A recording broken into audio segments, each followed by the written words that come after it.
Tanpa ragu-ragu, business owner telah mengalihkan RM65,000 ke 250 gram emas dan hari ini beliau untung 86% setelah 3 tahun peram emas tersebut. Nak tahu cerita penuh? Selamanya anda business owner yang sedang berkira-kira untuk selamatkan cash reserve ke dalam bentuk yang lebih bernilai dan menguntungkan. Tengok video ni sampai habis, jangan lupa like, save dan share. Di Public Gold ada gold bar yang beratnya 250 gram, yang mana jika kita memiliki gold bar ini, kita akan nampak keuntungan dengan lebih cepat. Sebab di Public Gold, spreadnya adalah 6 ke 9%, dan lagi besar gold bar tersebut, lagi cepat kita nampak keuntungannya. Hari ini nilai 250 gram tersebut dah mencecah RM121,000.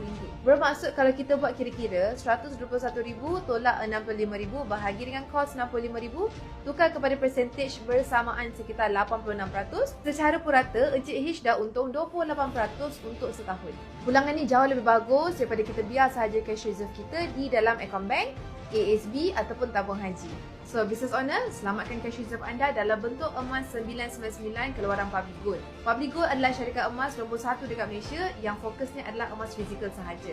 Anda boleh pilih sama ada nak memiliki 250 gram tersebut dalam bentuk seketul gold bar ataupun campur-campur item yang ada iaitu Dina dan gold bar. Untuk dapatkan bimbingan lanjut, isi saja borang biru dekat bawah atau hubungi saya. Saya akan bantu anda selamatkan cash reserve ke dalam bentuk yang lebih menguntungkan dan tidak jatuh nilai. Boleh follow.